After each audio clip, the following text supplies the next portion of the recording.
Profe, buenas tardes.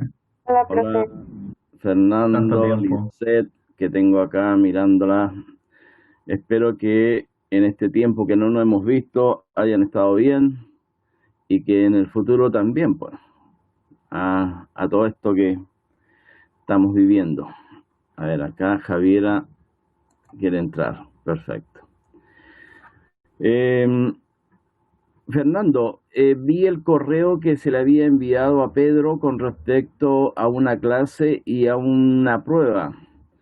Por lo que entendí es que el día jueves se hace la prueba y el día viernes ambos grupos harían el laboratorio a las 8 de la mañana. ¿Eso es así? Pero que conste, profe, que le puse en el correo, creo, al profe que era jueves 5. O sea, significa que eso es la otra semana. Ah, entonces Pedro se equivocó. Era la otra semana entonces, ¿no? Sí, la estoy leyendo y le puse para el día jueves 5. Ah, ya. Es que Pedro me mandó un correo que Me pensó que llegué a era... asustar. Ah, ya, ya, ya. No le voy a mentir, Perfecto. me asusté. Ya. Entonces, bien, bien, no hay problema. Pero Eh, el profe Pedro podrá, profe. sí, dijo que no tenía problema. Ah, qué bueno. Ya. Sí, que estaba ok. Lo que sí yo para esta semana les iba a proponer a ustedes, de todas maneras, después tú lo conversas con tu compañero Fernando, es que si es posible que el día jueves nosotros hiciésemos el laboratorio para ambos grupos y el día viernes en la mañana, a las 8 de la mañana, hiciéramos la continuación de la cátedra. No sé si eso es posible. El día jueves, profe, Claro, el día jueves tenemos laboratorio, con el eh, grupo B. grupo B, correcto. Entonces, la pregunta mía es si ese día jueves pudiésemos hacer ambos grupos el laboratorio y el día viernes continuar con la cátedra. Luego lo comentan y me lo dices, ¿te parece? Ya, profe, le confirmo. Ya, ok. Eh, ¿Alguna consulta, alguna pregunta de parte de ustedes? ¿Algo que quieran saber en este tiempo transcurrido que ha pasado?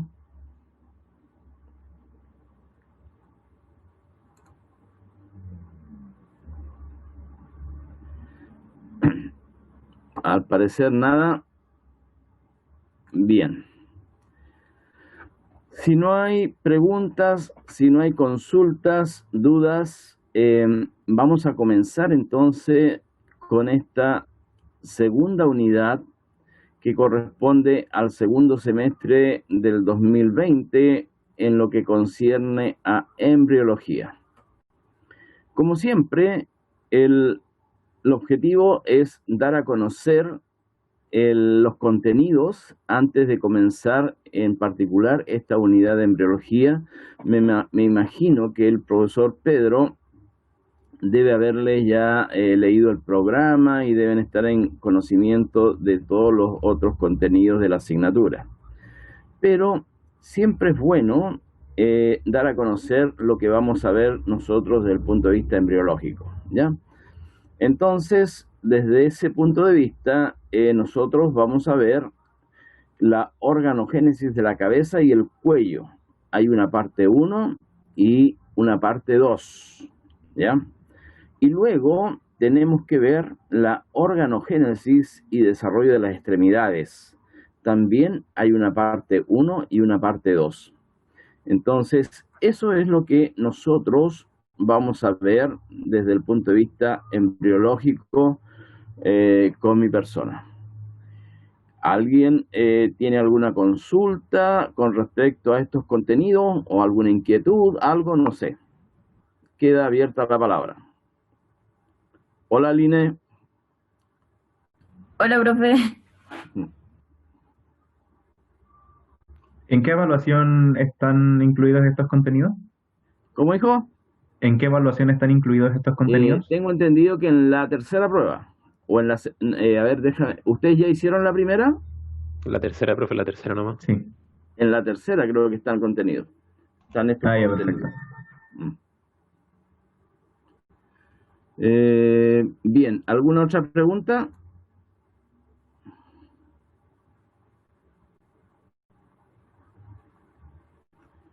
Bien, no hay preguntas. Entonces vamos a avanzar un poco y vamos a dar una visión general de lo que concierne al desarrollo de la cabeza y el cuello. Acá en la diapositiva ustedes tienen una representación esquemática y una barra del tiempo con respecto a lo que es el desarrollo de la cabeza y el cuello. Y hay varios puntos importantes que nosotros vamos a tocar en estos contenidos. Por ejemplo, si comenzamos más o menos en la cuarta semana del desarrollo, tenemos que tener sumamente claro e importante a la vez que lo primero que ocurre para este proceso, principalmente para lo que es el desarrollo del rostro, de la cabeza, es que en este punto existe el estomodeo, que es, junto con la membrana orofaringia, es una membrana que existe acá en la parte superior del intestino cefálico. Y para que eso ocurra, para que comience el desarrollo de la cabeza, esta membrana orofaringia tiene que romperse. Entonces, de esa forma, ya el embrión que estaba en esta posición, ¡pum!, levanta y aparece la cabeza. Entonces, primero, la ruptura de esa membrana orofaringia. Al mismo tiempo, aparecen los arcos branquiales, es decir, estas reminiscencias que nosotros tenemos de nuestros ancestros acuáticos, que en el caso de los peces son las branquias, ¿no es cierto? Pero en los humanos eso no ocurre, y la transformación de esos arcos branquiales, junto con las bolsas faríngeas, va a formar lo que es el cuello, es decir, va a haber un desplazamiento hacia la parte superior para que quede libre el cuello. Entonces, también a esa altura, en ese tiempo, van a aparecer las bolsas, los arcos faringeos y las hendiduras también. Luego vamos a ver una diapositiva. Esto es un poco complejo entenderlo, porque como yo les decía, es difícil imaginarse en forma tridimensional los movimientos morfogenéticos que van ocurriendo. Entonces, por eso es importante tener claro qué es lo que es el arco, qué es lo que es la bolsa faríngea, cuál es la hendidura, ¿ya? ¿Qué ocurre a nivel de esta estructura que es el cuello? Bien, eso es la parte primera. Luego tenemos que entrar a conocer cómo se forman las fosas nasales. Y eso significa que acá hay una serie de procesos biológicos que ya hemos mencionado en nuestras clases anteriores, como ser la interacción epitelio-mesénquima, la presencia de los genes homeobox, la apoptosis, ¿no es cierto?, la proliferación, en fin. Entonces, acá, en la aparición de las fosas nasales, quizás uno de los genes importantes junto con con la formación del globo ocular es el PAX6. Él es el que va, en cierta medida, a iniciar este proceso de desarrollo de las fosas nasales, más que nada en el telencéfalo. Después tenemos los procesos faciales. Entonces, allí vamos a conocer cómo van a formar estos tejidos que están allí implicados en los procesos maxilares, mandibulares, la prominencia frontonasal, en fin, cómo van a estructurarse, cómo van a ir cambiando para formar el rostro. Algunos quedamos mal hechos, pero otros mucho mejor. Entonces, pero lo importante es eso, que allí, ¿no es cierto?, van a comenzar a converger estos tejidos para formar lo que es el rostro. También importante conocer es la formación del paladar. Hoy día también es importante conocer que hay varias patologías con respecto a la formación del paladar, como lo es el labio leporino, el paladar hendido.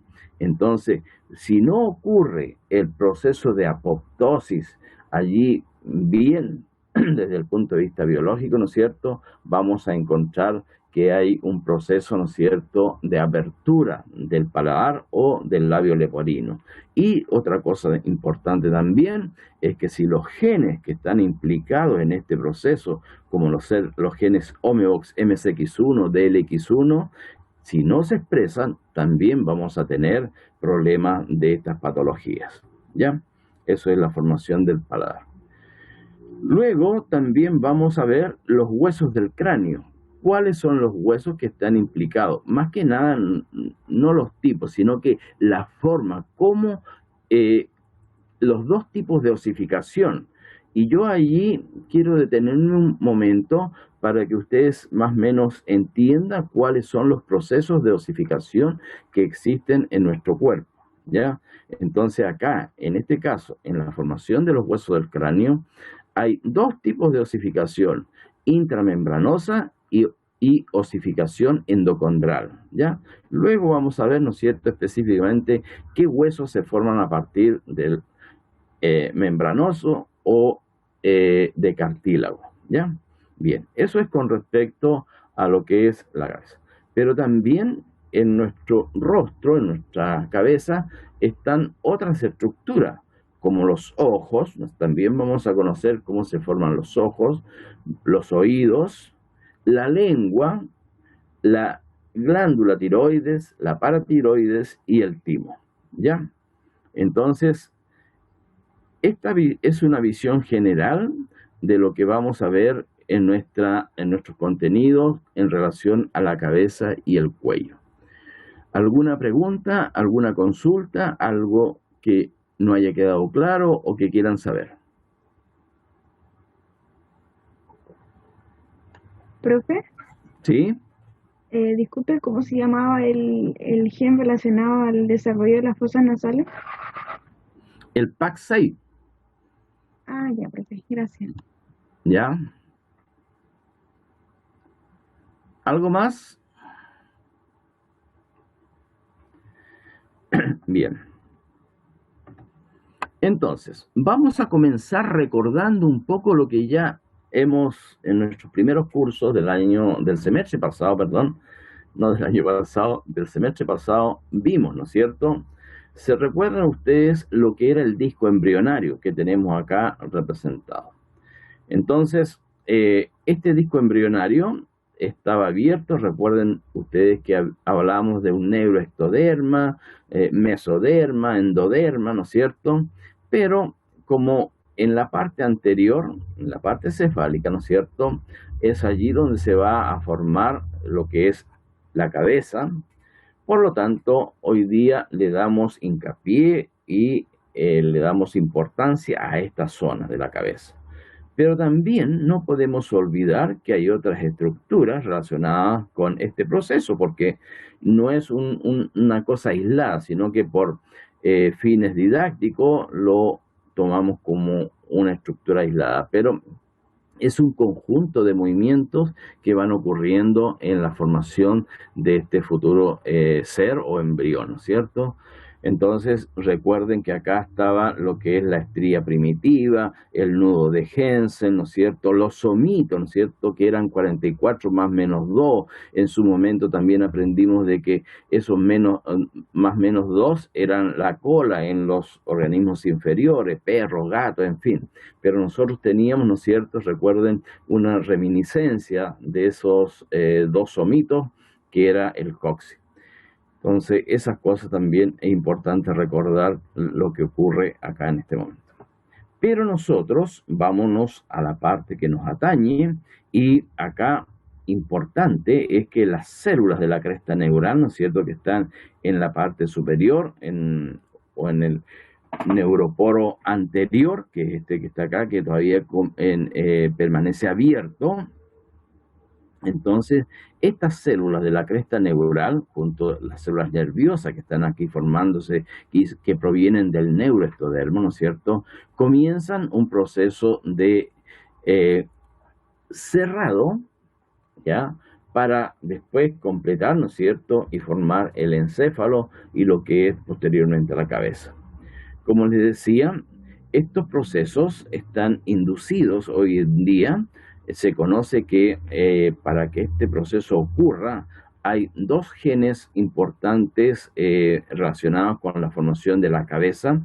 Uno es el PAC6, ¿ya?, no solamente en la formación del globo ocular, sino que también en la formación del cierre de lo que es el neuroporo anterior, como también la estructura misma, o sea, este conjunto de células y que corresponde a parte nerviosa y neuroporo anterior, también es otro gen importante, el LIM1.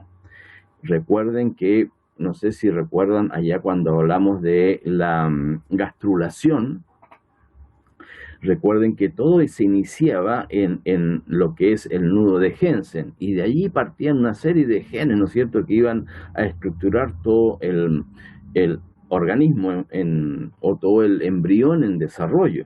Y había un gen en particular que se expresaba, mejor dicho, esa es la palabra, se expresaba en la zona cefálica, que es el LIM1, que también era un gen homeox. Entonces, los experimentos que se habían hecho con genes, embriones knockout, recuerden que el concepto de knockout es que ese embrión no tiene el gen particular y por lo tanto no se expresa. Entonces, lo que se había visto que esos embriones knockout para ese gen, para el LIM1, no formaban la cabeza, los embriones esos no formaban la cabeza. Entonces, así de importante también es ese gen, el LIM1. Por lo tanto, podemos decir que el LIM1 es precursor, es anterior de la expresión de PAC6, ¿ya? Entonces, esas son las cosas que también tenemos que tener presentes. Bueno, y acá una cosa importante, dice que los cambios van desde el estado embrionario a la adolescencia.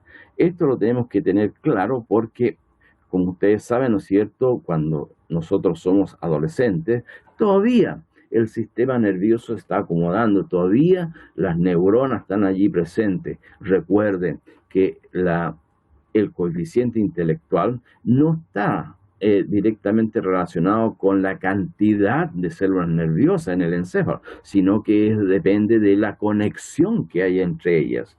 Entonces, lo que ocurre acá, ¿no es cierto?, a medida que avanza el desarrollo postnatal, cuando ya después del alumbramiento, también hay un proceso, ¿no es cierto?, de sinapsis, también hay un proceso de apoptosis, porque las células nerviosas que no cumplen una función, que no han logrado, ¿no es cierto?, hacer esta sinapsis, ¿no es cierto?, con otras, simplemente tienen que desaparecer. Entonces, esto es como, no sé, de repente puede que los aburra, pero me interesa porque desde el punto de vista metodológico es importante comenzar con este contexto general y luego introducirnos en lo que es propiamente tal el cráneo y el encéfalo, ¿ya? Bien, ¿alguna pregunta? Yo, profe, es que ahí en la imagen, en la última que mostró, ¿Ya? en esa sale día 23, día 27, día 24. ¿Por qué salen tantos días? O sea, ¿qué pasa en cada día? ¿Hay como alguna diferencia? Sí, lo que pasa que acá en las diapositivas, el día 24, ¿no es cierto?, es cuando el neuroporo está abierto. Entonces comienza allí un proceso, ¿no es cierto?, de cierre. Y ese proceso de cierre se coincide, ¿no es cierto?, después se inicia el día 24 y termina el día 27. Y eso coincide también con el cierre del neuroporo posterior, ¿ya? Esa es la idea Disculpen, me había olvidado de comentar eso. ¿Está Ya, bien? gracias, profe. ¿Quién preguntaba, Carla? Sí. Entonces, Ya. ¿el día 27 se cierra ambos Sí. o no? Ah, ya. Mm, Ya, profe, gracias. Vale. ¿Algo más?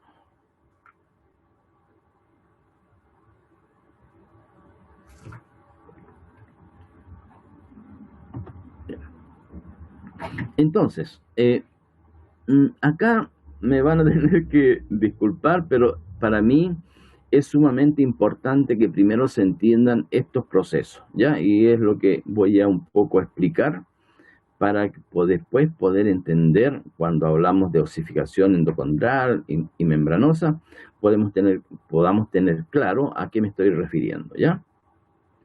Entonces, en el proceso de formación del hueso de los huesos del cráneo, hay estos dos procesos. Entonces, desde el punto de vista histológico y morfológico, voy a intentar explicarlo lo mejor que pueda y ojalá lo entienda. El primer tipo de osificación es membranosa, ¿ya? Lo que estoy presentando acá. Y en el caso de la calota, me imagino que ustedes ya en anatomía lo deben haber visto, es un hueso membranoso. ¿Y qué es lo que ocurre allí?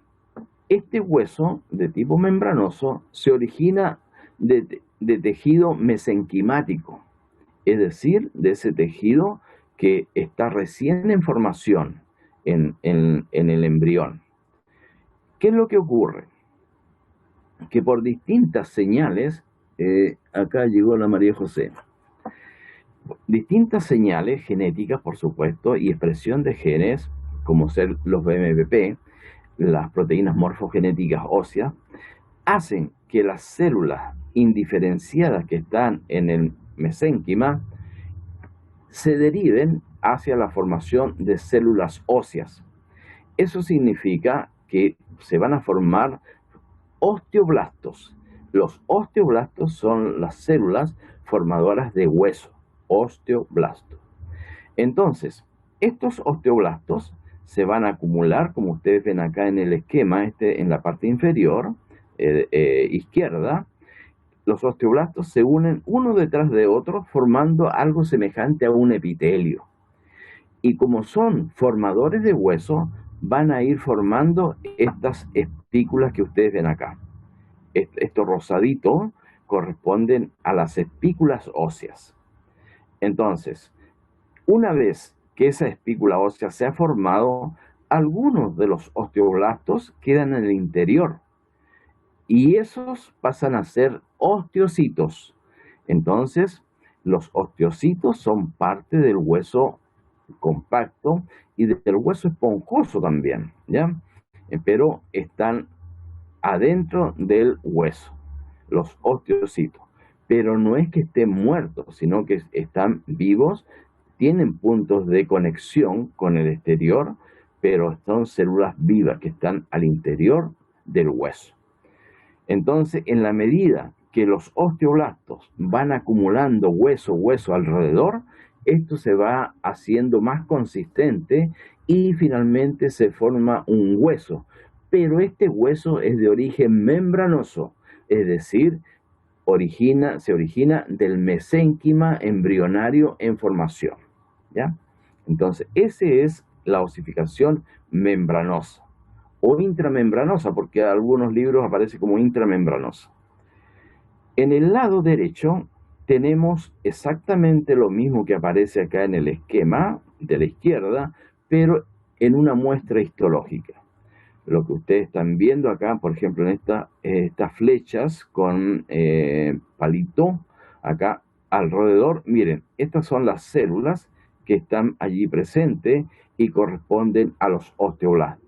Por lo tanto, esta espícula ósea posteriormente va a crecer y se va a ensanchar y va a llegar a unirse con la que está al lado. Y allí se cierra el hueso de origen membranoso. Lo mismo acá en estas otras, en lo rosado, están flechas sin prolongación, y ellos corresponden a los osteocitos, que son las células que están en el interior del hueso. Por ejemplo, estas que están acá en el esquema. Entonces, podemos concluir, hay otro tipo de célula ósea que no he mencionado, que es el osteoclasto. El osteoclasto es una célula ósea que reabsorbe hueso, es decir, desgasta. Por eso, ¿no es cierto?, hay una diferencia. Ustedes el día mañana, si alguno se dedica a la geriatría, va a encontrar que en los abuelitos, ¿no es cierto?, la mayor cantidad de células óseas que hay son los osteoclastos, porque están gastando la osteoporosis y todo ese tipo de enfermedades que nos atañen a futuro a todos nosotros, ¿ya? Entonces, eso es importante.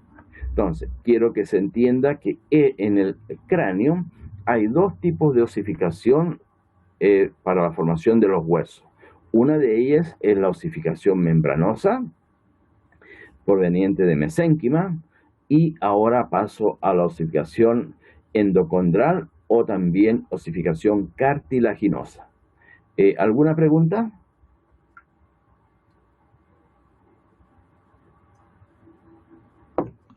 Yo sigo sin entender por qué la denominación membranosa.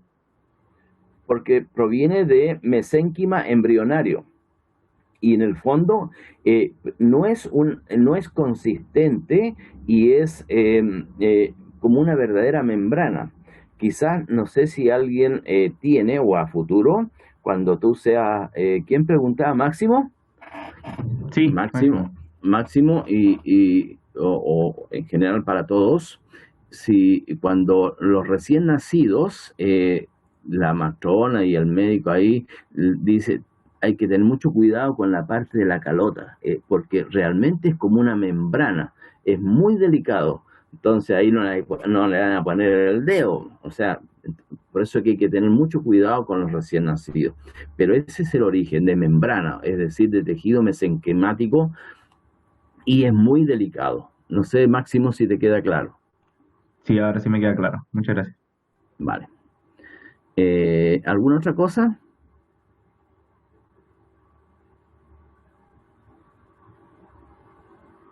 Profe, yo tengo una duda, eso de los osteoclastos, o sea, ¿es algo para desgastar los huesos? ¿No? Claro. Lo que pasa que nosotros, por eso, por favor, pregunten, porque no vaya a surgir que después hayan errores, ¿ya? Repito, por eso es que a mí me interesaba explicar un poco esto. Nosotros en el hueso tenemos tres tipos de células óseas, ¿ya? Los osteoblastos que forman hueso, los osteocitos que son parte del hueso y los osteoclastos que reabsorben hueso. Y mira, qué importante, imaginémonos, por ejemplo, una fractura. Una fractura se forma, ¿no es cierto? Ahí el médico une los huesos de la fractura y allí se forma un callo óseo, ¿ya? Y ese callo óseo, después con el tiempo, es una protuberancia que se observa, ¿no es cierto?, en la radiografía, pero después el hueso sigue siendo relativamente normal. Entonces, ¿qué significa? Que el osteoclasto comienza a reabsorber el hueso, el excedente de hueso, y queda, ¿no es cierto?, el hueso en forma normal. Entonces, la función de los osteoclastos es reabsorber hueso. Pero a veces, como siempre, ¿no es cierto?, ya cuando se pasa para el otro lado, es problemático porque, por ejemplo, en los adultos, y especialmente en las chicas, cuando han tenido muchos niños, ¿no es cierto?, recuerden que se consume mucho calcio durante el desarrollo embrionario.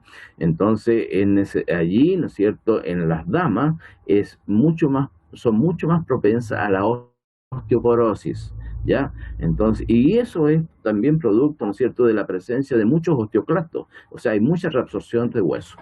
Eso es, ¿quién preguntaba? ¿Carla o Lisa? Yo, profe Catherine, ya me quedo más claro, gracias. Ya, Catherine. Bien. Eso. ¿Algo más?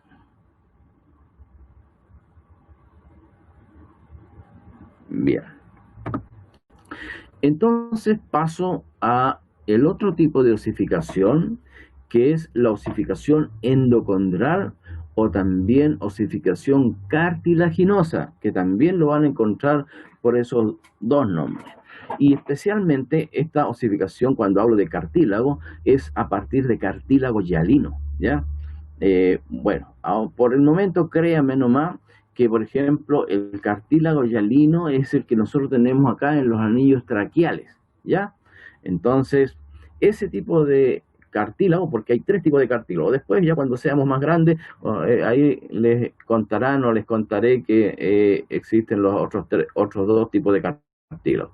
Pero por el momento, créanme que la osificación endocondral proviene de cartílago hialino, ¿ya? Y ejemplo, por ejemplo, el que tenemos acá en los anillos traqueales.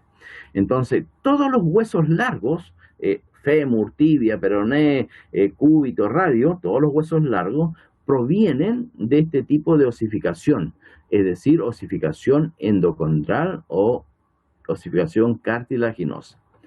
Allí ustedes tienen el ejemplo, ¿no es cierto?, este hueso largo, en donde allí se puede ver la epífisis, ¿no sé, la diáfisis, en fin, todo lo que ustedes han aprendido. Entonces, pero a mí lo que me interesa en este caso es comentarle que en los extremos del hueso largo, ¿no es cierto?, permanece este proceso de osificación, lo cual permite que el hueso crezca en longitud. Entonces, todo lo que ustedes ven acá de un color amarillento junto con los vasos sanguíneos, porque es importante que el hueso también se nutre, ¿eh? Entonces, allí en los extremos queda este proceso de osificación que se le llama en la epífisis. Acá también seguramente el profesor les debe haber contado que hay hueso esponjoso y hueso compacto, pero eso lo verán más adelante cuando se haga histología.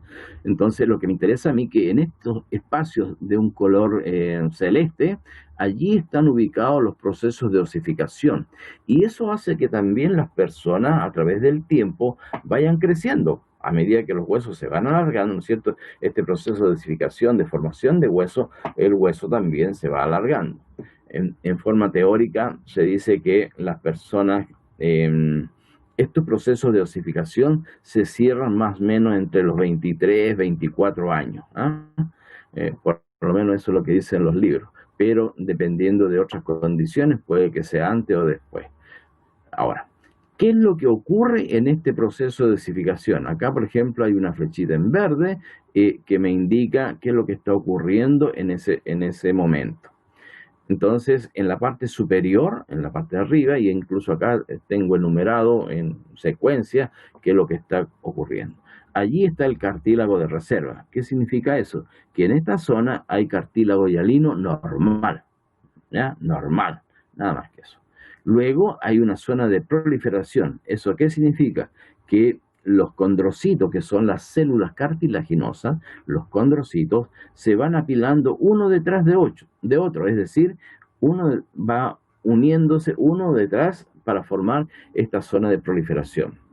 Y luego, ya más adelante, hay una zona de maduración e hipertrofia. ¿Qué significa esto? Que van creciendo, ¿ya? Y ese crecimiento es por el proceso de calcificación, es decir, la matriz celular de ese condrocito comienza a calcificarse, a ingresar calcio, ¿no es cierto? Y por lo tanto se hipertrofia, es decir, se agranda. Y finalmente, acá ya en la parte inferior, de un color más o menos naranja, ¿no es cierto?, está el proceso de osificación. Eso significa que ya en esa zona comienza a formarse hueso. Y el hueso, ¿no es cierto?, se va hacia la zona de lo que es la zona del hueso compacto, y acá a la zona media del hueso, parte del hueso esponjoso también, pero con tejido hematopoyético, ¿no es cierto?, tejido formador de sangre. Entonces, este es el otro tipo de osificación que ocurre en este caso a lo que nos estamos viendo. Lo que estamos viendo es en la base del cráneo. Entonces, ahí es donde ocurre la osificación endocondral, y en lo que es la calota, en esta otra parte, lo que es la osificación membranosa. Entonces, con estos dos ejemplos, o con estos dos contenidos, quería que ustedes se dieran cuenta de los procesos de osificación que ocurren en el cráneo, ya en la caja craneana. Eso es. ¿Alguna pregunta con respecto a osificación endocondral?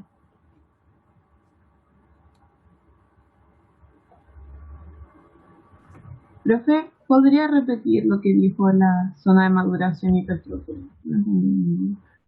Perdón, hija, no te escuché bien. Dime, por favor. Si podría repetir lo que dijo en la zona de maduración e hipertrofia. Ah, ya. Vale. Entonces, lo que decía yo era que después de la zona de proliferación, acá ustedes ven que los condrocitos se están apilando uno detrás de otro. Entonces, estos condrocitos comienzan a acumular calcio en su citoplasma. Entonces, eso implica que el condrocito comienza a hincharse. Y es el concepto de hipertrofia, o sea, agrandamiento. Y simplemente nada más porque comienza al interior de la célula a acumular calcio. Entonces, esa es un proceso de calcificación asociado también a la hipertrofia del condrocito. Y finalmente, el proceso de osificación. ¿Ya? Eso es. Pero, profe, ¿y esas partes de abajo son una calcificación y osificación? ¿Todos agrupan en que se forma el hueso? ¿Esas dos? ¿Hacia abajo? ¿La cuarta y la quinta? ¿Me refiero? Claro, claro, claro. O sea, allí comienza ya, mira, acá en esta zona, ¿se alcanza a ver en la flecha o no? Sí, profe. Ya, en esta zona más o menos naranja, acá comienza ya el proceso de osificación. Entonces acá están los condrocitos calcificados, acá comienzan a hipertrofiarse y en esta zona ya comienza a formarse hueso. Primero son verdaderas espículas muy tenues, pero en la medida que van haciéndose más gruesas, se va a formar a los extremos, ¿no es cierto?, el hueso compacto. Y en el centro tenemos el tejido hematopoyético, formador de sangre. ¿Recuerdan eso? Espero que lo hayan visto en anatomía, de los huesos largos, ¿no es cierto? El fémur, la tibia, el peroné. Eso es. Gracias, profe. ¿Quién preguntaba? Catherine. Catherine. Ya, Catherine, es que acá no te veo, por eso. A ver, a ver qué pasó. Ya, Catherine. Entonces, bien.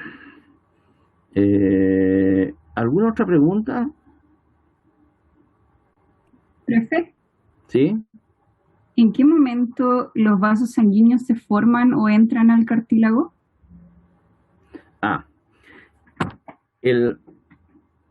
Recuerda que, bueno, no recuerda, sino que el cartílago en sí no presenta vasos sanguíneos en su interior, sino que simplemente se nutre a través de difusión. Pero en este caso, como hay una serie de vasos sanguíneos, es decir, una serie de angiogénesis en una etapa muy temprana de este hueso, formación de este hueso largo, los vasos sanguíneos quedan insertos en lo que es la zona, ¿no es cierto?, de lo que va a ser hueso. Y cuando ya comienza el proceso de osificación, estos vasos sanguíneos quedan en el interior. Y eso también permite que el hueso se pueda nutrir, ¿no es cierto? Porque allí, si bien es cierto, es una estructura muy sólida el hueso, pero no es un tejido muerto. El hueso es muy dinámico desde el punto de vista celular. Y eso se debe, ¿no es cierto?, a las células que están presentes allí, lo que acabo de mencionar. Pero de dónde se nutren esas células es por los primeros vasos sanguíneos que están durante la formación de ese hueso largo y quedan insertos en lo que es el hueso propiamente tal. Ya, profe, gracias. ¿Y todas estas etapas suceden en la osificación primaria? Exacto, en la osificación primaria. Gracias. en los huesos largos, allí a partir de cartílago hialino, ¿ya?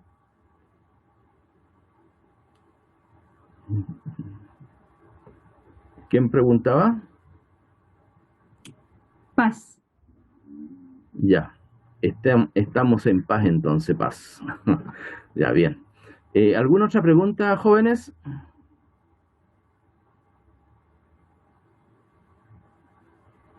Bien. En esta otra diapositiva, esto está más relacionado con el laboratorio. Voy a explicar algo así a grandes rasgos nomás porque lo vamos a ver en detalle en nuestro laboratorio, ¿ya? Nosotros, si hubiésemos hecho las clases presenciales, yo les hubiese pasado estas muestras histológicas de estos cortes transversales de embrión humano de aproximadamente 10, 12, sí, más o menos 10, 12 semanas de desarrollo embrionario. Y tenemos estos cortes, uno de ellos es a nivel de los ojos, como ustedes ven acá, ¿no es cierto? Acá, no sé, alguien me preguntaba, Máximo me parece, este es hueso membranoso, esto que tú ves acá, este tejido que es hueso membranoso. Pero todo lo que está teñido de azul, por ejemplo, esto que está acá, este es hueso endocondral, es decir, hueso a partir de cartílago hialino, ¿ya? Entonces, lo que nosotros tendríamos que en nuestro laboratorio después, cuando lo veamos el jueves, espero, ver que este tejido nervioso, mesencéfalo, diencéfalo, este es la vesícula óptica, este es el diencéfalo, son los globos oculares. No es que el globo ocular esté en uno en mayor desarrollo y el otro en menor desarrollo, ya ahí está el cristalino, sino que es la posición o mejor dicho, el nivel del corte por donde pasó en el embrión. Entonces, como no es perfecto, 100% transversal, allí en algún momento podemos ver con mejor claridad algunas cosas que otras. Por ejemplo, ahí está el cristalino, la retina, en fin, acá están las fosas nasales, vamos a identificar los epitelios, en fin, todo eso lo vamos a ver más adelante. Era simplemente para dar a conocer lo que vamos a ver. Y esto es los huesos de la base del cráneo, ¿no es cierto?, que vamos a ver luego, que corresponde a hueso cartilaginoso o endocondral. Acá está la lengua, acá muy importante, estos son el cartílago de Meckel, que proviene del primer arco branquial, y que va a formar luego la mandíbula inferior, y en la parte superior los huesecillos del oído, ¿ya? Entonces, pero esto azul, que está acá, que también es cartílago. Una cosa importante, jóvenes, es que las tinciones muchas veces nos permiten a nosotros identificar o hacer diferencia entre tejidos, y eso se llama histoquímica, ¿ya? Y en este caso en particular, nosotros hemos usado una tinción que se llama Alcian Blue, que todo lo que es cartílago, todo lo que es formación de hueso, lo muestra de un color celeste o azul. Entonces, por eso yo puedo identificar que estas estructuras que están acá redonditas corresponden a cartílago. Y por lo tanto, esa identificación me permite a mí decir que ese es el cartílago de Meckel que va a formar la mandíbula inferior, ¿ya? Bueno, acá está el esbozo laringio traqueal, por donde, ¿no es cierto?, también vamos a identificar, ¿no es cierto?, el tipo de epitelio. Vamos a estas cositas que apenas se ven acá, corresponden a las glándulas, la parótida, sublingual, en fin. Y también vamos a ver, quizás en la parte inferior, los brotes dentales, es decir, cómo se van formando los dientes, ¿ya? Pero esto lo vamos a ver luego más detenidamente en nuestro laboratorio. Era simplemente para mostrarle que hay un material biológico humano súper importante que, bueno, si hubiese sido presencial en nuestras clases lo podríamos haber visto, y allí ustedes podrían haber recorrido toda la muestra preguntando cualquier cosa que les resulte interesante. Bien, eso es. ¿Alguna pregunta?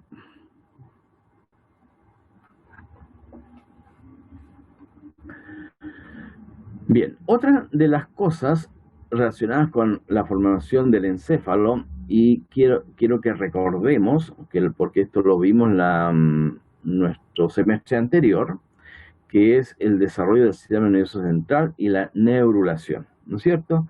Recuerden que en ese momento nosotros vimos que había una neurulación morfológica, que es esta que está acá, es decir, el concepto de morfológica es forma, y allí hablábamos del neuroectoderma, del ectoderma, la invaginación, una ruptura y una doble soldadura, en fin, todo eso. Pero esto es en el sentido de que estamos pensando en el desarrollo del encéfalo, o sea, esto está ocurriendo a nivel cefálico también, ¿no es cierto? Comienza a la altura media, pero sigue hacia cefálico y hacia caudal, y por eso es que permanecen estos dos neuroporos abiertos. Pero allí también importante destacar que, si ustedes recuerdan, era una neurulación de tipo molecular, y acá hablamos, ¿no es cierto?, en su momento, qué tan importante era la notocuerda, este primer esqueleto axial de los vertebrados, en relación a lo que es el neuroectoderma. Entonces acá se expresaban, desde el punto de vista genético, genes Omnivox como PAX3, PAX7, MSX1, MSX2, en fin, o sea, todo. Y allí existía una atracción, ¿no es cierto?, para que este neuroectoderma invaginara y posteriormente se cerrara y formara la médula espinal, ¿ya? Entonces finalmente acá queda la médula espinal, ¿no es cierto? Sigue existiendo la notocuerda. Acá hay otros genes que se expresan, por ejemplo, a nivel cefálico, principalmente la presencia del SHH o Soniger-Hosh, el PAX6 para la formación de los ojos, en fin, todo eso me parece que en el semestre pasado lo vimos. Simplemente esta diapositiva es para recordar un poco y más o menos centrarnos en lo que vamos a ver de lo que es la formación del sistema nervioso, ¿ya? Pero esto, si bien es cierto, ocurre a todo lo largo del embrión, pero acá, por favor, vayámonos a la parte cefálica, ¿ya? Bien. Cuando esto no ocurre en forma normal, este cierre, esta ruptura y doble soldadura del tubo neural, ocurren estas patologías. La inionquisis, que es el no cierre del tubo neural a nivel occipital y región de espina alta, en la región, acá en esta zona. Miren, acá está prácticamente abierto, ahí se ve la médula espinal y el cerebro o el encéfalo, ¿no es cierto?, perdón, prácticamente ha desaparecido, prácticamente este individuo no tiene estructura cefálica, ¿ya? Y también está esta otra patología que es el mielomeningocele o espina bífida, que también puede que esto no se vea. Eso es espina bífida oculta que está en el interior. Les voy a entregar un apartado, un paper del año 2012, donde se maneja bastante esta patología, ¿ya? Entonces, acá significa que el tubo neural no cerró y quedó abierto. Entonces, en algunos casos, esto es operable, muy 100% recuperable, pero en otros casos, como en este, por ejemplo, ya prácticamente imposible, ¿no es cierto? Obviamente, no es viable este embrión, este feto. Ahora, hoy día en nuestro país hay un programa, no sé si alguien de ustedes por allí, bueno, a pesar de que son tan jóvenes, no sé si alguien ha sido mamá ya. Hoy día hay un programa de prevención de esta patología en nuestro país, que a las madres que están gestando se les entrega nutrientes ricos en ácido fólico. ¿ya? Y se supone que con este nutriente disminuye la incidencia de la presencia, ¿no es cierto?, de estas malformaciones asociadas al sistema nervioso central, ¿ya? Entonces, eso quería destacar de este proceso. ¿Alguna pregunta?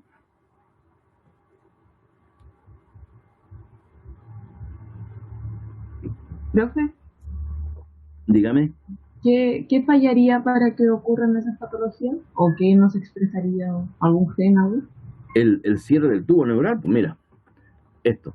¿Te acuerdas que cuando hablábamos nosotros que esto acá, mira acá, hay una ruptura y una doble soldadura, ¿no es cierto? Acá, si bien es cierto, recuerda que esto todo es ectodermo y luego esto es neuroectodermo, pero todo es continuo. Imagínate que en nuestra espalda estuviese este proceso de cierre del tubo neural. Entonces, y finalmente acá al final, en esta otra en esta otra figura, se ve que se forma el tubo neural, la médula espinal, y luego se restablece acá lo que es el ectodermo.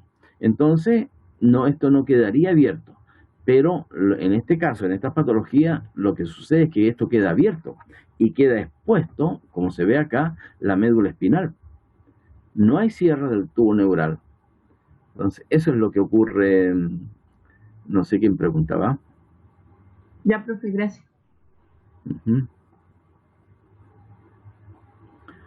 ¿Algo más?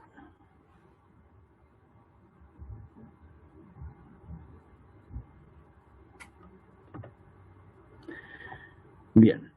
Entonces, y luego pasamos a lo que es el sistema nervioso central, y en una primera instancia, acá como bien dice, al día 21, bueno, de la tercera a cuarta semana también, las vesículas encefálicas que vemos con bastante prominencia en este embrión en desarrollo es el prosencéfalo, que está acá ubicado en esta zona, a la altura más o menos de las vesículas ópticas, ahí. Luego el mesencéfalo, que está más hacia atrás, el rombencéfalo y la médula espinal. Eso es al comienzo del desarrollo del sistema nervioso central, es lo que son las vesículas que se observan con mayor claridad. Y en la medida que esto avanza hacia la cuarta semana, ¿no es cierto?, allí, como ya hablé, hay una gran cantidad de señales inductivas y expresión de genes, como el PAC6 en esta zona principalmente, desde el mesoderma precordal, es decir, vamos a entender como mesoderma precordal este tejido que está en la parte interna de este embrión en desarrollo. Recuerden que acá está la notocuerda también, que inmediatamente, acá, ¿ven? Entonces, esta estructura es la notocuerda, por lo tanto, está allí presente por debajo, ¿no es cierto?, de la formación de la médula espinal y forma parte del mesoderma precordal, es decir, del tejido mesenquimático que hay en la parte anterior, en la zona de la faringe, ¿no es cierto?, para la formación del tubo neural y del encéfalo posteriormente.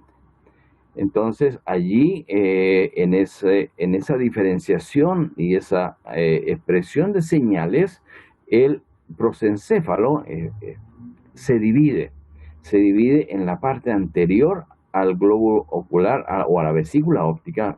Vesícula no es globo ocular, es vesícula óptica. Se divide en telencéfalo, que es este tejido nervioso que está acá, en diencéfalo, y luego aparece el mesencéfalo, rombencéfalo y la médula espinal. Entonces, lo que ocurre acá es un proceso, ¿no es cierto?, de maduración a través de la presencia de señales inductivas y expresión de genes, como ya les mencioné, principalmente el PAC6, que está muy cerca, ¿no es cierto?, de la vesícula óptica y que también va a influir en la formación de la vesícula óptica, ¿ya? Y también acá todo lo que está el mesénquima al interior de este embrión. Entonces, y eso estamos hablando de ese mesoderma precordal. Bien. Con respecto a la formación ósea del extremo cefálico del embrión, los huesos que ya mencionaba, entonces ahora sí utilizamos, ¿no es cierto?, lo que aprendimos, osificación membranosa y osificación endocondral. Entonces los huesos que van a formar la cabeza del embrión, su origen embriológico es a partir de membrana y de cartílago hialino. Entonces, según el libro, yo esto lo saqué del Carlson, el libro de embriología, que es bastante bueno porque él es un libro que ya está mostrando los genes que se van expresando en las distintas estructuras que se van formando en el embrión. Entonces, desde ese punto de vista es bueno. Y este autor divide la formación cefálica del embrión en 3 zonas: el condrocráneo, el viscerocráneo y el desmocráneo. Entonces allí más o menos se explica, ¿no es cierto?, qué es lo que corresponde al condrocráneo. Yo también acá en la diapositiva se colocó en verde para que sea más entendible. Dicen en la parte nerviosa, ¿no es cierto? Carla Gómez llegó recién. Soporta el encéfalo, el cerebro, ¿no es cierto?, los ojos, la nariz y el oído interno, acá. Es decir, esta zona verde, que es el condrocráneo, soporta todas esas estructuras. En cambio, el viscerocráneo, en la parte facial, se origina los canales digestivos, respiratorios, fusión de ambos tipos de osificación. Entonces acá, en esta zona, es osificación de tipo endocondral y en la parte superior es osificación membranosa. Entonces, y esa zona se llama desmocráneo y se forman, ¿no es cierto?, los huesos membranosos. En un comienzo, el feto es bastante deforme la estructura, el cráneo, ¿no? Y sino simplemente, y después a medida que avanza el desarrollo se va estructurando y por supuesto el hueso se va solidificando y por lo tanto es más compacta la estructura del cráneo. Y acá también tenemos que entender que para que pase por el canal del parto, ¿no es cierto?, tiene que haber este hueso de tipo membranoso, porque si no, imagínense ustedes, por la pobre, nuestras madres habrían sufrido más de lo que sufren, ¿sí?, por si no hubiese, ¿no es cierto?, la flexibilidad de este hueso membranoso en el cráneo. Eso es. Entonces, espero que se entienda desde el punto de vista fisiológico y también desde el punto de vista evolutivo del por qué existe, ¿no es cierto?, hueso membranoso en nuestro cráneo. Bien. ¿Alguna pregunta?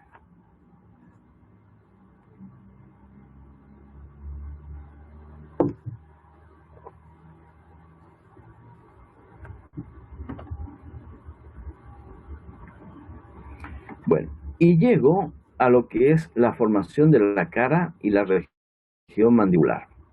Este proceso depende de estos cambios: lo que ocurre en el prosencéfalo y lo que ocurre en el estomodeo. Entonces, en el prosencéfalo, que es el soporte mecánico allí, como bien dice, hay una serie de señales, como ya habíamos visto, ¿no es cierto?, que están relacionadas con la expresión de genes. Recuerden que hablamos del LIM1. Hablamos que aquellos embriones knockout de ratón que no presentaban este gen, aquellos no presentaban la cabeza, por ejemplo, por eso que es importante este gen. También está el MX1, el MX2, el OX1, el OX2 y otros genes. Acá falta también el PAX6, que no lo puse, se me fue, pero también es importante en la zona del prosencéfalo y como emisores de señales y como la expresión de genes que ocurren allí en esa zona. Luego, recuerden que el estomodeo junto con la membrana bucofaringea tienen que romperse para que esto, ¿no es cierto?, comience la formación de la cara. Les decía yo que acá en esta zona, ¿no es cierto?, a donde está el estomodeo, esa estructura, esa membrana tiene que romperse. ¿Para qué? Para que cuando, como el embrión está así, levante y se forme la cara. Como también acá, a partir más o menos del día 27, 28, ¿no es cierto?, ya aparecen los 4 arcos branquiales que están presentes aquí en el embrión, y que en la medida que van evolucionando, el cuello va desapareciendo y se van formando la mandíbula inferior, en fin, la formación de las otras glándulas. Entonces también eso es importante conocer, qué es lo que va ocurriendo allí a nivel de la formación de la cara y región mandibular. Bien, acá lo que quiero es que se entiendan, porque esto a futuro es un poco más complejo, y lo quiero dejar el desarrollo de los surcos branquiales para la siguiente clase, pero sí es importante que esto lo tengamos claro. Cuando hablamos, miren, este es el corte transversal a nivel de la parte cefálica del embrión, y pasa este corte por lo que es los arcos branquiales y las bolsas faríngeas. Pero uno tiende a confundirse cuando estudia un poco, bueno, ¿cuáles son los arcos branquiales? ¿Cuáles son las bolsas faríngeas? Entonces, acá en el corte transversal y en este esquema, miren, los arcos branquiales son estas protuberancias que están hacia afuera en el embrión, a ambos lados, por supuesto. Y acá al centro está el tejido bucofaríngeo, es decir, lo que va a ser después la boca y las otras estructuras relacionadas con la masticación y la respiración. Y eso es por fuera. Cuando hablamos de arcos branquiales nos referimos a lo que está por fuera. Cuando hablamos de bolsa faríngea son lo que está en la parte interna. Es decir, esto proviene ¿de dónde? Del endoderma, ¿no es cierto? Recuerden que de las capas germinales teníamos ectoderma, mesoderma y endoderma. Entonces, los arcos branquiales provienen del o colindan con el ectoderma. En cambio, las bolsas faríngeas es el endoderma, ¿no es cierto? La parte interna. Porque recuerden que después el embrión, ¿no es cierto?, es como un tubo, se forma como un tubo. Y los surcos branquiales o hendiduras branquiales también en algunos libros son las hendiduras que están entre cada uno de los arcos branquiales, ¿ya?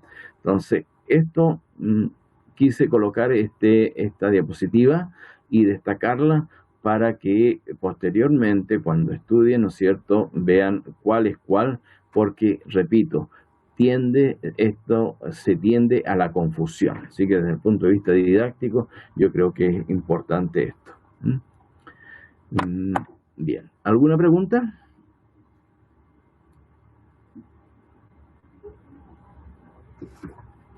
¿Están todos ahí o ya se fueron?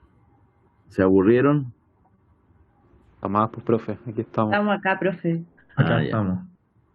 Es que fíjense que el otro día me ocurrió, dejándose de broma. Estaba yo entusiasmado en la clase y habían 2 alumnos de 30. Se habían ido todos, se habían aburrido. De repente eran las 8 de la mañana, pues, profe. Sí, eso es cierto también, es verdad. Y puede que haya sido un día lunes más encima, ¿no? Más encima. Eso. Ya. ¿Alguna pregunta, jóvenes?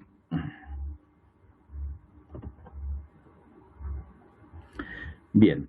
Y vamos a entrar entonces en la formación del rostro, de la cara. Y acá hay que tener claro que es un proceso que va desde la cuarta a la octava semana. Dice, primordios que intervienen en la formación de la cara y la zona mandibular, ¿cierto? Algunos, también este es un contenido que a veces confunde un poco, ¿ah? Y por eso lo he enumerado para que tengan claro qué es lo que se está moviendo y qué es lo que representa. Entonces acá en la cuarta semana y quinta semana, lo que comienza a verse y a diferenciarse para formar el rostro, previamente la ruptura de la membrana bucofaringia, que es esta que está acá, u orofaringia, acá le ponen orofaringia, pero también la van a encontrar como bucofaringia, es este punto 1, que es la prominencia frontonasal, que está acá. Todo esto que está acá es la prominencia frontonasal. Y después hay dos procesos nasomedial. Acá hay uno y acá está el otro, ¿ya? Dos procesos nasomedial. Y también hay dos procesos nasolaterales, que son estos que están detrás del nasomedial. Estos que están acá, con el número 3, ¿ya? También hay dos procesos maxilares, el número 4, acá. Este es el proceso maxilar y acá está el otro proceso maxilar. Entonces, por eso digo que son dos procesos maxilares. Y dos procesos mandibulares, que está con el número 5, a ambos extremos, en la parte inferior. Entonces, estos procesos, estos 5 procesos son los que están directamente relacionados con lo que es la formación del rostro, de la cara. Ahí de esa forma va a aparecer la nariz, los ojos, la boca y todo lo demás. En el esquema inferior está aún más claro porque está en color. Entonces, tanto el proceso maxilar como mandibular, el proceso nasal lateral y nasal medio. Entonces, y acá estaría el proceso frontonasal en blanco transparente que no está indicado. Pero esos son los 5 procesos que van ocurriendo o movimientos que van ocurriendo, ¿no es cierto?, para la formación del rostro. Entonces, a medida que avanza, ¿no es cierto?, de la cuarta a la octava semana, miren cómo en un comienzo somos hartos feos, ¿no es cierto?, y después ya vamos adquiriendo nuestras características humanas.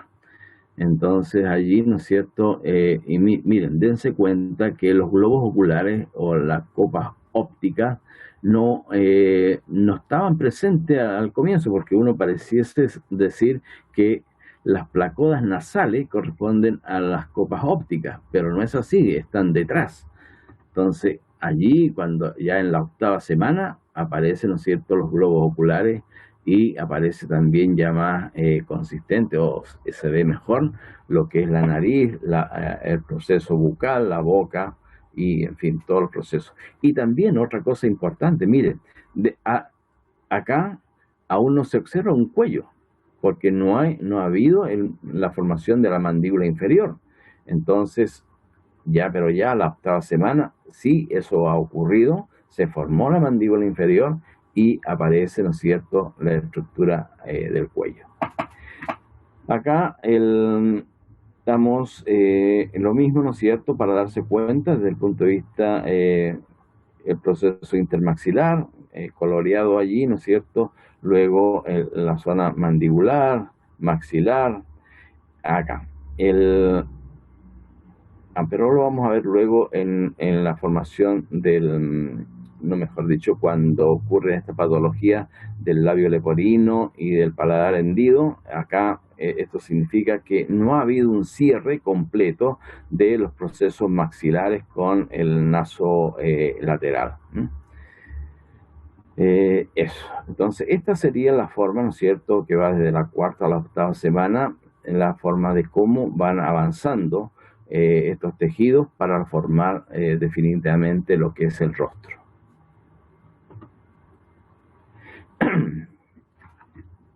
También quiero dar a conocer, ¿no es cierto?, las moléculas que importantes en el desarrollo de la cabeza y estructura cefálica. Son en el fondo organizadores morfogenéticos. Una macromolécula importante junto con el heparansulfato, que no lo coloqué acá, pero también el heparansulfato, es el ácido retinoico. Y lo importante, jóvenes, es que tiene que haber la concentración correcta de ácido retinoico, en el determinado órgano a formar, o en este caso, la parte cefálica a formar. Por ejemplo, en el proceso mandibular, la cantidad de ácido retinoico que debe haber allí en esa zona debe ser la correcta. Una mayor concentración o menor concentración es sinónimo de alteraciones, de que se presente alguna patología, ¿ya? Entonces, eso también es importante. De hecho, muchos de los experimentos, quizás si ustedes más adelante ven trabajos de embriología, el día de mañana cuando ya sean profesionales, se van a dar cuenta que en estos, para la expresión de genes, para conocer el desarrollo, porque falta mucho por conocer, lo que ahora comentamos es la nada misma. Usa mucho el ácido retinoico como inductor, como una molécula inductora o represiva del desarrollo embrionario de determinada estructura. Por eso es que se dice que la concentración es importante, ni más ni menos, lo justo para que eso pueda funcionar en forma correcta. Genes, la expresión de genes también es importante, como se muestra acá, el factor de crecimiento de fibroblastos 8, el Sonic-Hosh, el MSX1, el LIM1, ya lo mencioné, cuán importante era, las proteínas morfogenéticas óseas, en fin. En el caso de los homeos, el DLX1, 2, 3 y 7 están directamente asociados a las patologías del paladar hendido y labio leporino. ¿Qué significa esto? Que si estos genes no se expresan en el momento adecuado, por ejemplo, entre la cuarta y la octava semana del desarrollo, es decir, en la formación del rostro, entonces allí estamos sujetos a la presencia del labio leporino o paladar hendido, y que creo que más adelante lo tengo, es 1 por 1000 individuos, 1 por 2500 parece individuos, es la incidencia que ocurre esta patología, ¿ya? Entonces, quería destacar estas moléculas, macromoléculas que están presentes durante el desarrollo embrionario y como también los genes para que esta estructura cefálica se forme en correcta posición, o primero en correcta posición y no alterada, ¿ya? Eso es, jóvenes. ¿Alguna pregunta? Profe, yo no le escuché. Dijo algo de que el ácido retinoico actuaba como molécula represiva. No sé si le escuché mal. Claro. Por ejemplo, ¿cómo lo puedo hacer funcionar como represiva? Cuando le coloco un exceso. A veces cuando hago cultivo celular, entonces para ver o mejor dicho, para retener el proceso de desarrollo o ver qué es lo que ocurre, ¿no es cierto? Yo pongo un exceso de ácido retinoico en la cámara de cultivo celular o en el cultivo del órgano y allí veo qué es lo que ocurre. Por eso que puede ser represivo o también inductivo, porque un exceso se puede formar, no sé, un labio más grande, insisto. Hoy día estamos en una etapa de la embriología experimental, entonces está todo por decir. No tanto como quisiéramos, ¿no es cierto?, que sería lo importante en nosotros, en los humanos, pero en la medida que sí se puede, se hace experiencia, ¿no? Eso es, Javiera. Sí, ya perfecto. Gracias. Eso. ¿Alguna otra pregunta, jóvenes?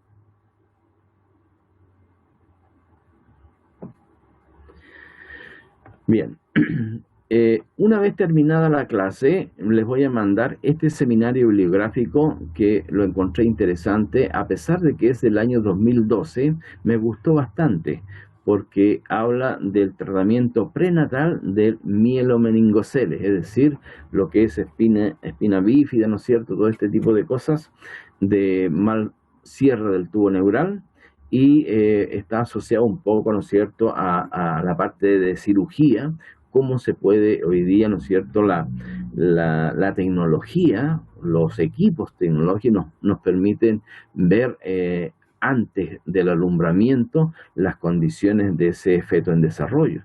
Entonces, allí, in útero, al interior, se puede hacer la cirugía.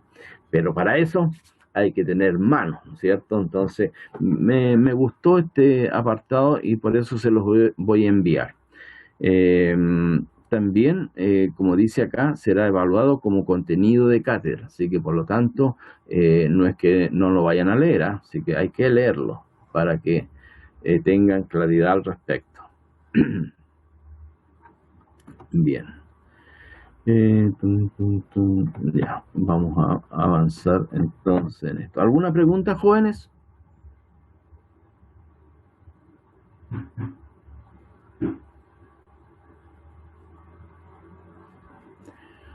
¿Está por ahí Brian, que no ha preguntado nada? ¿Ah?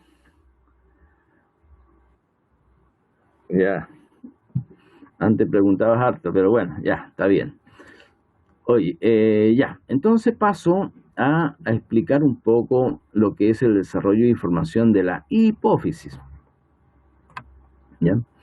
Entonces, tenemos que ubicarnos para esto más o menos en el día 21, y el tejido que está relacionado con la formación de la hipófisis es el tejido que forma acá el estomodeo. Entonces, esa invaginación del piso, no sea del estomodeo, pasa a llamarse bolsa de Rathke, acá, esto que está en celeste, ¿ya? Entonces, allí se ha observado, ¿no es cierto?, últimamente, de que hay la expresión de estos dos genes, el LIM, que son homólogos, el LHX3 y 4, que estimulan, ¿no es cierto?, la formación del tejido endodérmico de la zona del estomodeo, y comienza este proceso de formación de la bolsa de Rathke hacia la parte del encéfalo. Y desde el diencéfalo, es decir, del tejido nervioso que vemos acá arriba, comienza una depresión, es decir, hacia la parte inferior de este tejido nervioso.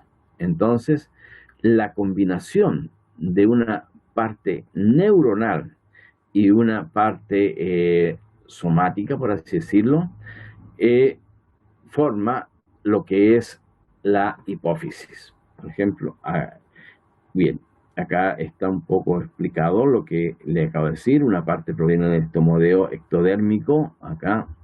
Y, ¿por qué digo ectodérmico? Porque es un punto, recién llega Gabriel.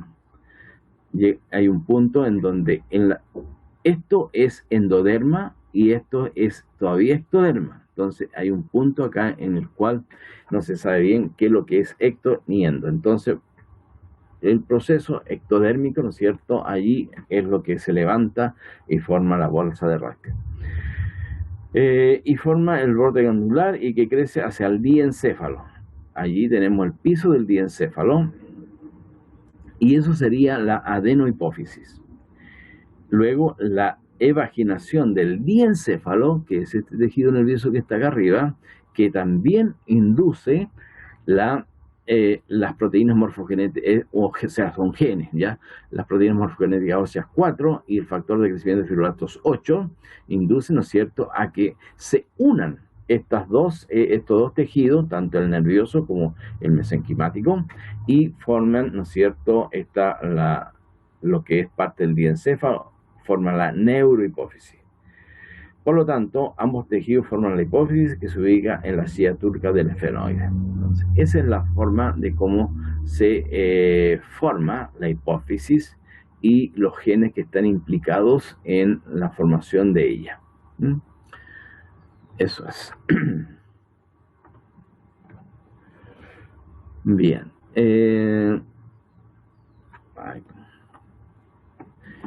Bien.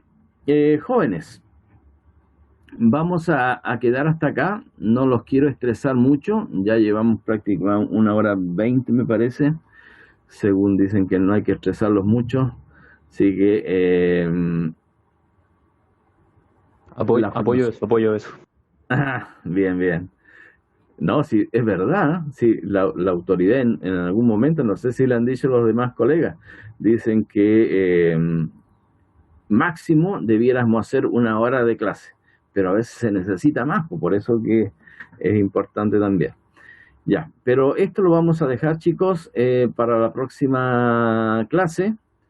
Vamos a comenzar con la formación del paladar. Acá hay varios procesos, ¿no es cierto? El paladar primario, secundario, y acá luego vamos a llegar a lo que es el labio leporino, el paladar hendido.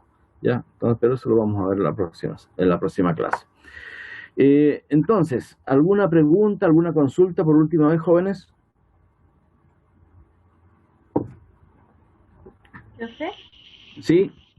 En la última diapositiva mostré unos genes, todos esos genes están implicados en que se forme la hipófisis, ¿no? Sí. ¿O el LIM tiene otra función? No. Los genes para que se levante la bolsa de Raschke es el LIM y el LHX3 y 4. En cambio, para que se una la parte neuronal del diencéfalo, están implicados el BMP4 y el FGF8.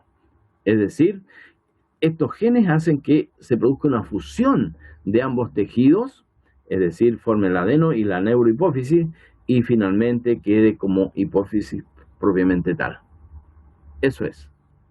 Ya, profe, gracias. Y una cosa importante, acá se me olvidó, otro proceso biológico importante es la apoptosis. Porque esto no puede quedar unido, ¿no es cierto? Porque acá tiene que, la hipófisis se va a la silla turca. Entonces tiene que haber un proceso biológico que es la apoptosis, que también es un proceso que en su momento hablamos que era importante durante el desarrollo embrionario. Por lo tanto, allí la apoptosis corta este tejido y queda libre lo que es la adenohipófisis. ¿Ya? Eso es, no sé quién preguntaba. Yo, profe, me quedó claro, gracias. Ya, ok. ¿Qué más? ¿Nada más, jóvenes? ¿Algo más? Entonces, Fernando, te encargo, si es posible, hacer todos el día jueves el laboratorio y el día viernes concluimos con esto de cátedra y así llegamos a lo que es el desarrollo de la cabeza y el cuello. ¿Te parece? Ya, profe, voy a consultar. Vale, apenas sepa le aviso. Ya, ok. Listo. Entonces quedamos hasta acá, jóvenes. Nos vemos algún día en algún lugar. Ojalá algún día presencial, pero así estamos. Chao, chao.